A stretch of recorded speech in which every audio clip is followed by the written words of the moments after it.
जय हिंद। Welcome to success exit. तो देखिएगा, कैबिनेट सेक्रेटरीट मंत्रिमंडल सचिवालय में आप सभी के लिए डीएफओ डिप्टी फील्ड ऑफिसर के पदों पर बम्पर वैकेंसी आ चुकी हैं। और मैं आपको विश्वास दिलाता हूं, अगर ये वीडियो आप लोग देखते हैं और इस भर्ती के लिए यदि आप लोग एलिजिबल है ना, तो पूरे विश्वास के साथ आपको मैं कह सकता हूं कि अगर आपने अच्छे तरीके से पूरी लगन के साथ मेहनत की ना, तो इस भर्ती में आपका सिलेक्शन कोई नहीं रोक सकता है और पूरी रुतबे की नौकरी आपकी रहने वाली है। तो यहाँ पर जो फॉर्म आपके अप्लाई होने वाले हैं, बिल्कुल मैं गारंटी देता हूँ कि बस नाम मात्र फॉर्म ही आपके अप्लाई होंगे, क्योंकि यहाँ पर इसके जो एलिजिबिलिटी है ना, वो आपकी हर एक के पास नहीं होती है। तो क्या कुछ जानकारी है जो भी आपकी भर्ती के बारे में कंप्लीट इन्फॉर्मेशन है, चलिए आपको बताते हैं। तो यहाँ पर देखिएगा, ये है आपकी भर्ती का ऑफिशियल नोटिफिकेशन जो कि आपका government of India cabinet secretariat की तरफ से पब्लिश हुआ है। यहाँ पर इस भर्ती के जो फॉर्म के अप्लाई करने के लास्ट डेट है ना, वो है आपकी 4 मार्च साल 2022 है। इस डेट तक फॉर्म आप लोग अप्लाई कर सकते हैं। और फॉर्म आपको अप्लाई कैसे करने होंगे, तो वो आपको ऑफलाइन तरीके से फॉर्म आपको अप्लाई करने होंगे। जो भी जानकारी बिल्कुल स्टेप बाय स्टेप आपको हमें बताने वाले हैं। तो यहाँ पर देखिएगा, जो जानकारी है ना, वो है अब आपकी वैकेंसी को लेकर कि ये जो भर्ती है वो किस प्रकार की रहने वाली है और किस तरीके की यहाँ पर आपको नौकरी देखने को मिलने वाली है। तो ये जो पोस्ट है आपको मैंने बताया, ये है आपकी डिप्टी फील्ड ऑफिसर जीडी के लिए, जो कि आपकी ग्रुप बी यानी कि एक बहुत ही बड़ी पद की नौकरी आपकी रहने वाली है। जो कि कहाँ पर आपकी होगी, वो रहने वाली है आपकी कैबिनेट सेक्रेटरीट में, मंत्रिमंडल सचिवालय में। तो सबसे पहले देखिएगा, यहाँ पर मैं बात करता हूँ आपकी एलिजिबिलिटी कंडीशन की, आपकी एजुकेशन क्वालिफिकेशन की। और ये जो क्वालिफिकेशन है ना, वो कब तक आपकी पूरी हो जानी चाहिए, तो आपके एप्लीकेशन रिसिप्ट होने की जो लास्ट डेट है 4 मार्च साल 2022, इस डेट तक आपके जो एजुकेशन क्वालिफिकेशन है वो कंप्लीट हो जानी चाहिए। और क्वालिफिकेशन क्या है, तो वो है, देखिए, सबसे पहले आपके पास बैचलर डिग्री होनी चाहिए। वो किस लैंग्वेज में होनी चाहिए, तो मैं टोटल आपको यहाँ पर 8 से ऐसी 9 लैंग्वेज है जिनके नाम आपको बताऊंगा। यदि उस लैंग्वेज में आपने बैचलर डिग्री की हुई है तो आप लोग एलिजिबल हैं। इसके अलावा यदि आपके पास सिंपल बैचलर डिग्री है, जिसका मतलब ये होता है कि आपने आर्ट कॉमर्स साइंस किसी भी स्ट्रीम से अपने बैचलर डिग्री कंप्लीट की है, तो उस डिग्री के साथ यदि आपके पास 2 साल का डिप्लोमा है किस चीज़ का, जो आपकी स्पेसिफाइड लैंग्वेज है उसका, या फिर आपके पास नेशनल लेवल प्रोफिशिएंसी है किस लैंग्वेज में, जो ये भी लैंग्वेज आप लोग सिलेक्ट करना चाहते हैं, तो अगर इन जो आपके 2 सिचुएशन हैं, इनमें से किसी भी एक सिचुएशन में जो आपकी एजुकेशन क्वालिफिकेशन आप कंप्लीट करते हैं, तो आप लोग एलिजिबल हो पाओगे। ध्यान से सुनिएगा, फिर से बताता हूँ कि यहाँ पर 8 से आपकी ऐसी 9 लैंग्वेज हैं जिनमें यदि आपने किसी एक में भी आपने यदि बैचलर डिग्री की है तो भी आप लोग एलिजिबल हैं। और यदि आपने बैचलर डिग्री उस लैंग्वेज में नहीं की, तो बैचलर डिग्री होने के साथ साथ यदि आपके पास 2 साल का डिप्लोमा हो या फिर उस लैंग्वेज में आपके नेशनल लेवल प्रोफिशिएंसी हो, तो आप लोग यहाँ पर एलिजिबल हो पाओगे। अब वो लैंग्वेज कौन कौन सी हैं वो सुनिएगा और बिल्कुल ध्यान से देखिएगा।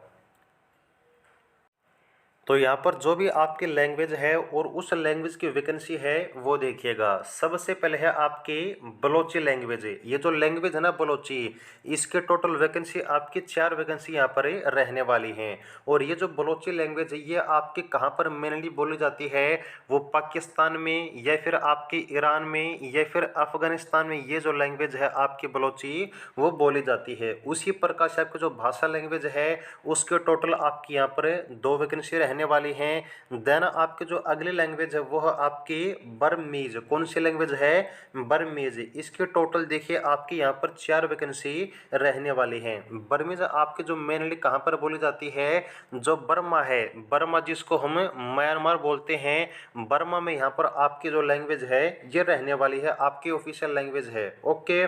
देन आपकी जो अगली लैंग्वेज है वो है आपकी दरी, जिसकी टोटल आपकी 4 वैकेंसी रहने वाली हैं। दरी कहाँ पर बोली जाती है मेनली, वो बोली जाती है आपकी अफगानिस्तान में।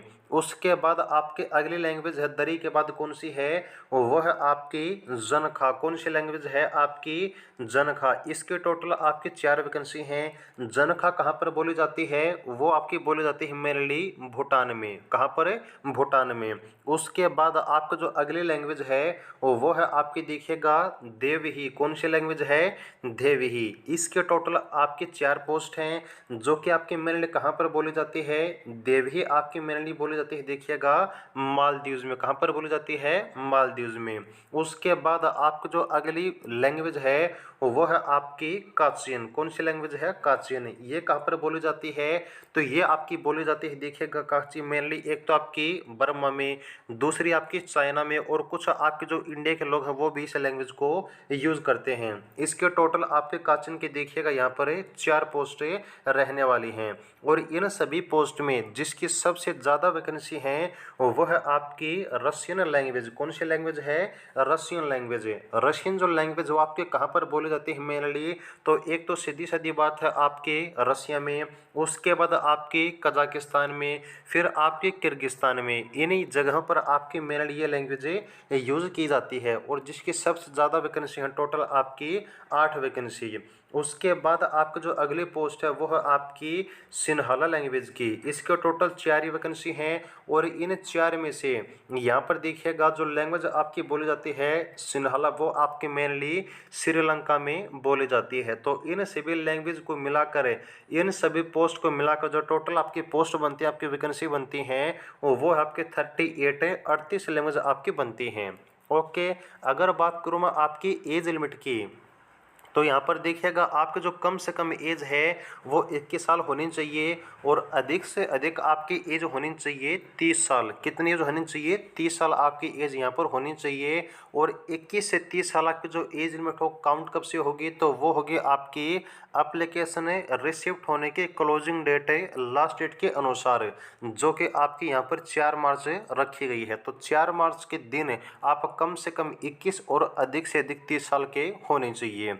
यहाँ पर जो सैलरी की अगर मैं बात करूँ, तो मैंने आपको बताया कि बिल्कुल आपके रुतबे की नौकरी होने वाली है, और बिल्कुल अच्छी खासी सैलरी आपको मिलने वाली है, जो कि टोटल आपके 44,900 रुपये रहने वाली है। ये तो सिर्फ आपकी बेसिक पे है। इसमें जो अलाउंस आपको मिलते हैं ना, उनको देखकर तो आप लोग चौंक जाओगे। बहुत ही अच्छी खासी सैलरी आपको मिलने वाली है, जिसे देखकर यहाँ पर बिल्कुल आप खुश हो जाओगे। तो बस यहाँ पर शर्त एक है कि आपकी जो एजुकेशन क्वालिफिकेशन है वो पूरी होनी चाहिए, और ये पूरी होने के बाद यहाँ पर आप में दम होना चाहिए अपने टेस्ट क्लियर करने का, अपना सिलेक्शन पाने का।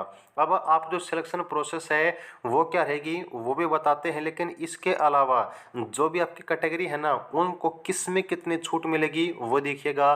तो यहाँ पर SC ST को 5 साल एज में छूट है, और OBC को एज में 3 साल की छूट यहाँ पर आपको मिलने वाली है। इस भर्ती में यदि आप लोग सिलेक्ट होना चाहते हैं, एक रुतबे की नौकरी अगर आप लेना चाहते हैं, तो इसमें सबसे पहले आपको जो आपका रिटन एग्जाम है ना, वो आपको क्लियर करना होगा, जो कि टोटल कितने नंबर का रहने वाला है। टोटल आपका देखिएगा 200 नंबर का यहाँ पर एग्जाम होने वाला है, जो कि आपका 100 के सेक्शन में डिवाइड रहने वाला है। तो आपका जो पेपर 1 है, जो कि आपका कितने नंबर का रहेगा, 100 नंबर का, इसके लिए आपको टाइम मिलने वाला है टोटल 2 घंटे का। और इसमें क्या कुछ आपका पोर्शन आने वाला है, तो आपका जो इंग्लिश ग्रामर है, जो आपका इंग्लिश कंप्रीहेंशन है, आपका एसए है, इन सभी को मिलाकर आपके यहाँ पर 50 जो क्वेश्चन है, 50 जो नंबर है वो आपके बनने वाले हैं इंग्लिश के पोर्शन से। वहीं आपका जो अगला पोर्शन है 50 नंबर का, वो है आपका जीके का, रीजनिंग का और क्वांटिटेटिव एप्टीट्यूड मैथ का। तो इन दोनों सेक्शन को मिलाकर 50-50 के सेक्शन को मिलाकर आपका एक पोर्शन बनेगा पेपर 1, जो कि आपका 100 नंबर का रहेगा। इसके बाद जो आपका अगला पोर्शन है वो है आपका 100 नंबर का पेपर 2, जिसको हम बोलते हैं, और वो होगा आपके लैंग्वेज प्रोफिशिएंसी के बारे में, जिसको हम बोलते हैं लैंग्वेज प्रोफिशिएंसी टेस्ट या फिर कॉम्प्रिहेंशन। इसके बाद translation of concern language in English and vice versa. तो यहाँ पर देखिए जो भी आपकी लैंग्वेज है उसको उस लैंग्वेज को आपको इंग्लिश में कन्वर्ट करना आना चाहिए, और इंग्लिश से उस लैंग्वेज में आपको जो भी चीज़ आपको दी जाती है वो इंग्लिश से आपको उस लैंग्वेज में यहाँ पर कन्वर्ट करनी आनी चाहिए, जिसके लिए आप अप्लाई करने वाले हैं उस लैंग्वेज में। तो टोटल आपको 200 नंबर का एग्जाम होगा, और इस एग्जाम के बाद यहाँ पर आपका इंटरव्यू होगा, जो कि टोटल आपका कितने नंबर का रहने वाला है, वो आपका टोटल 40 नंबर का रहने वाला है। तो यहाँ पर इन्हें टोटल 240 नंबर के आधार पर ही आप लोग सिलेक्ट हो गए, यहाँ पर आप लोग अपनी नौकरी प्राप्त कर सकते हैं। बस आपको इतने में से 240 में से जो स्कोर आप लोग कर सकते हैं वो बेस्ट आपको दिखाना होगा।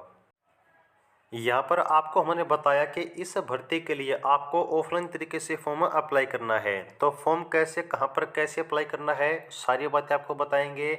और जो फॉर्म आपको भेजना है वो आपको भेजना है इस वाले एड्रेस पर, जो यहाँ पर आपका न्यू दिल्ली 110003 वाला एड्रेस है। इस एड्रेस के ऊपर फॉर्म आपको भेजना है। और ध्यान से, बिल्कुल ध्यान से, ये जो आपका फॉर्म है ना, वो ना तो आपको स्पीड पोस्ट, ना आपको रजिस्ट्री करवानी है, मात्र आपको ऑर्डिनरी पोस्ट साधारण डाक से फॉर्म आपको भेजना है। ये सबसे आपका मेन पॉइंट रहने वाला है फॉर्म को भेजने के बारे में। और ये है आपकी भर्ती का ऑफिशियल फॉर्म, उसका फॉर्मेट जो कि आपको फिल करना होगा। और ध्यान से यहाँ पर जो भी यहाँ पर चीज़ आप फिल करने वाले हैं वो आपको इंग्लिश कैपिटल लेटर में फिल करनी होंगी। तो टोटल देखिए यहाँ पर आपका ये 2 पेज का जो फॉर्मेट है आपके फॉर्म का वो रहने वाला है, और यही आपको फिल करना होगा। ठीक है जी। तो इस फॉर्म को कैसे फिल करना है, कैसे, कहाँ पर क्या कुछ पोस्ट स्टैम्प आपको लगाना है, क्या कुछ एनवलप में लिखना है, डाक टिकट आपको कितनी लगानी है, ये सारी बातें आपको हम अलग से एक वीडियो में बता देंगे। तो ये थी आपकी भर्ती की कंप्लीट जानकारी। यदि यहाँ पर आप लोग इस भर्ती के लिए एलिजिबल हैं तो ज़रूर अप्लाई कीजिएगा, और ज़्यादा नहीं, बस थोड़ी सी मेहनत भी अगर आप लोग कर लेंगे ना तो कोई आपको सिलेक्शन लेने से नहीं रोक सकता है। और आप में से जो यहाँ पर वीडियो देखने आए थे, इनमें से कितनों के पास है ये जो एजुकेशन क्वालिफिकेशन है वो आप लोग रखते हैं, ये बात आप लोग कमेंट सेक्शन में ज़रूर बताइएगा।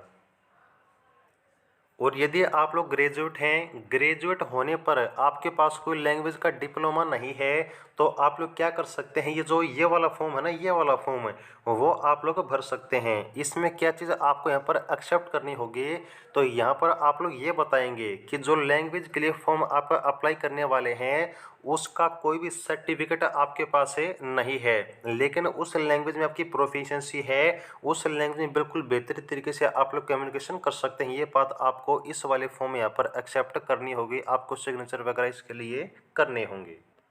ओके।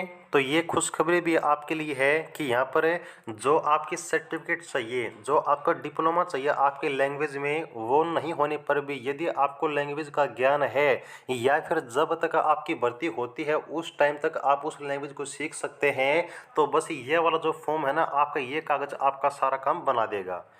तो ये थी आपकी सारी जानकारी, उम्मीद आपको ज़रूर से ज़रूर अच्छी लगी होगी। और अगर सिलेक्ट हो जाते हैं, भाई साहब इतनी अच्छी नौकरी की कोई यहाँ पर आपको हम बता नहीं सकते। तो उम्मीद है कि जानकारी अच्छी लगी होगी। जानकारी अच्छी लगी तो वीडियो को लाइक ज़रूर करें। और फॉर्म आपको अप्लाई करना है या फिर नहीं करना, एजुकेशन क्वालिफिकेशन आपके पास है या फिर नहीं, जॉब आपको कैसी लगी, सैलरी वगैरह आपकी यहाँ पर कैसी क्या कुछ आपको लगी है, ये बातें भी आप लोग ज़रूर शेयर कीजिएगा। तो जुड़े रहिएगा। जय हिंद।